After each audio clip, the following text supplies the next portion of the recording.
before mechanical clocks, before printed calendars, before digital time. The sky itself was the clock. In the ancient Vedic world, time was not imposed by numbers. It was read from nature. And at the center of this living cosmic clock stood the moon. The modern world measures time in equal, uniform days that march forward in a straight line. Vedic timekeeping measured time through relationships in the sky. People did not ask, "What number is today?" They asked, "Where are the sun and moon right now?" The sun symbolized order, visibility, and stability, the framework of the seen world. The moon symbolized mind, memory, emotion, and lived experience, the inner rhythm of life. Together, they formed a dynamic and sacred system of time. At the heart of this system was the tithi. A tithi is not a day. It is a measured angular relationship between the moon and the sun.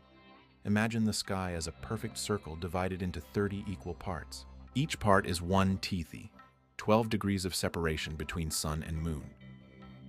The sun moves steadily along this circle. The moon moves much faster. As the moon moves ahead, the gap between them widens. Each time that gap increases by 12 degrees, a new tithi begins. Time was therefore not counted by clocks, but tracked through real celestial motion. At new moon, the moon lies almost exactly with the sun. Their separation is effectively zero. This alignment is called Amāvasyā, the 30th tithi. From that point, the moon pulls ahead, and light gradually returns. Halfway around the circle, the moon stands directly opposite the sun. This is full moon, Pūrṇimā, the 15th tithi. Full moon is therefore not merely a bright night. It is a precise geometric balance in the heavens, a moment of perfect opposition between sun and moon. But the moon does not move at a constant speed. At times it travels quickly, crossing more than one 12-degree segment in a single civil day. At other times it slows, taking longer than a day to cross just one. Because of this, a tithi may begin or end at any hour, and can span two sunrises or pass between them entirely. Traditional calendars did not force the sky into an artificial grid. Instead, they anchored human time to what could actually be observed above. A lunar month was defined by a repeating celestial alignment, most commonly from new moon to new moon, though some classical traditions reckoned month from full moon to full moon.